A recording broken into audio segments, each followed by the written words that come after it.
My name is Selena. I am 39 years old. When I was younger, people often said I was beautiful. I had long, shiny hair, a slim body, and a face people remembered. Everywhere I went, on the streets, at work, or in shops, people noticed me. I felt admired and confident. I thought life would always be easy. At 22, I married the man I believed was perfect. His name was Adam. He was tall, strong, and handsome. Everyone said we were a perfect couple. I felt lucky and happy. But after our wedding, Adam changed. He began criticizing me constantly. "Selena, you are gaining weight," he said. "Why don't you dress better? Why don't you look perfect?" I tried everything he asked. I went on diets, bought new clothes, tried different hairstyles. Nothing made him happy. I thought marriage would make him love me more, but it only made him harsher. When I turned 30, I got pregnant. I was thrilled. I thought having a child would bring us closer. But after giving birth to my daughter, Lily, Adam's behavior became worse. He stopped showing affection. He said, "You're not attractive anymore." I felt deeply hurt. I tried to lose weight quickly, eat less, and look the way he wanted. I slept very little, always tired, but I wanted Adam to notice me. One day, I discovered Adam with another woman, a younger, prettier woman. I was shocked and heartbroken. I cried and asked, "Why, Adam? Why?" He replied coldly, "You are boring, Selena. You only have a pretty face. That is all." He left me alone with Lily.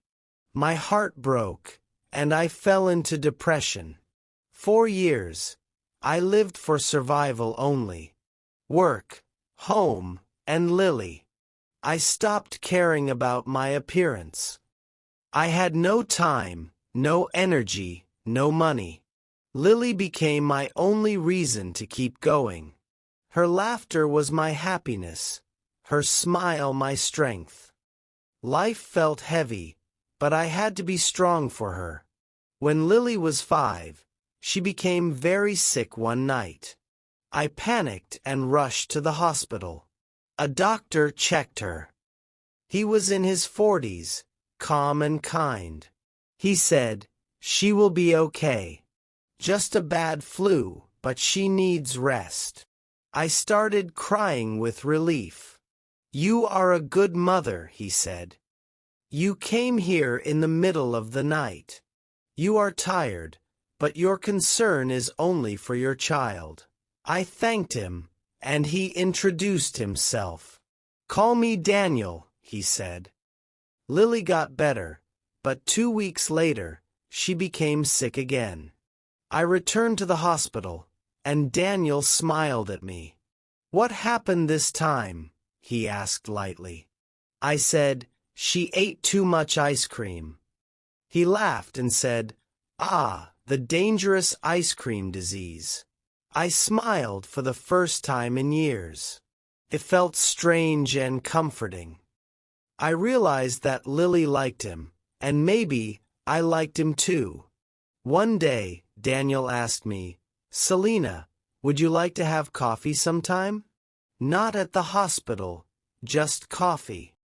My heart jumped, but fear and doubt crept in. I said, "I don't think that is a good idea. I have a child, I have problems, I am not perfect. You can find someone better." He shook his head gently. "Selena, I do not see perfection. I see a strong woman. I see a loving mother. That is what makes you beautiful." His words touched me deeply. No one had ever said that before. I agreed to meet him for coffee, feeling nervous and unsure. I dressed nicely and tried to look presentable, but Daniel noticed. He said softly, "You are wearing a costume.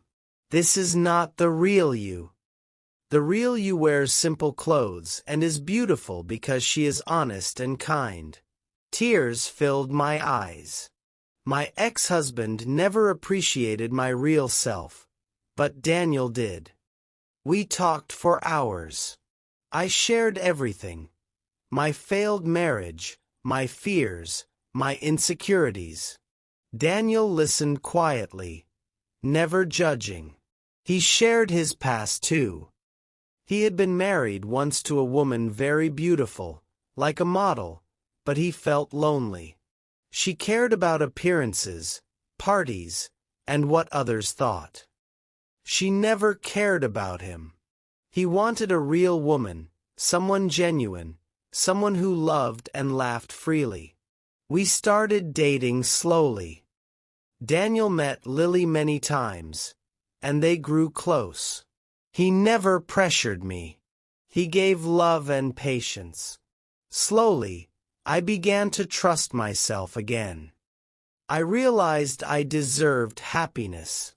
I started enjoying simple things: morning walks, cooking with Lily, reading quietly, laughing freely, and sharing thoughts with Daniel. I felt alive again.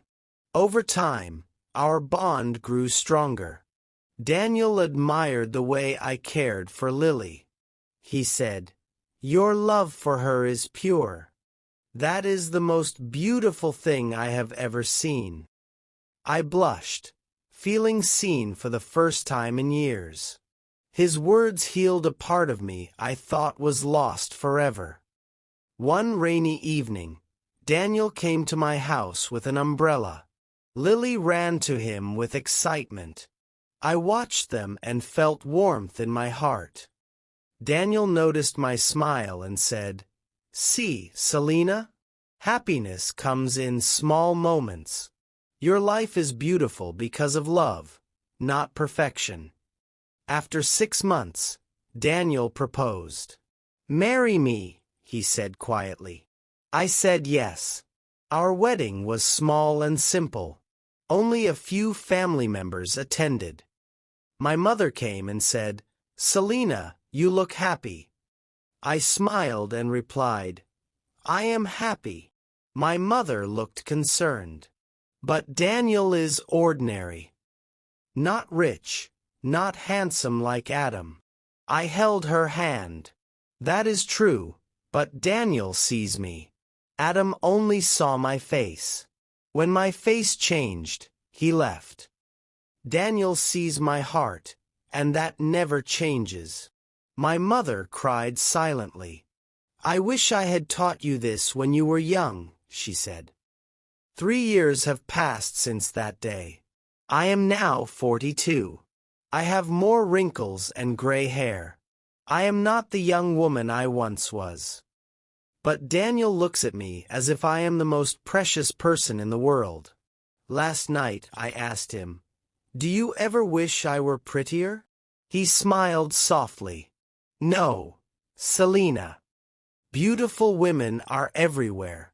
They don't make me feel anything. You make me feel happy, safe, and alive. That is better than pretty. Men don't want perfect women. They want someone real, someone who makes life easier, someone they can trust." I thought about the 15 years I wasted trying to be perfect for Adam. I lost time, energy, and self-worth. But now I understood. Real love comes from honesty, kindness, and connection. I stopped trying to impress the wrong person and found real happiness with Daniel. Now I spend time enjoying small moments, walking on the beach with Lily and Daniel, cooking meals together, reading, and laughing. I smile more than I ever did. I feel peace inside. We sometimes sit on the balcony at night, sipping tea, watching the stars. Daniel holds my hand, and Lily leans on my shoulder. I feel gratitude. This is life. Real and true. If you want to find a good man, stop trying to be perfect. Be yourself. Be tired when you are tired, honest when you are honest. The right man will see your heart. The wrong man will leave, and that's okay. I am Selena. I am not perfect, but I am loved. And that is enough.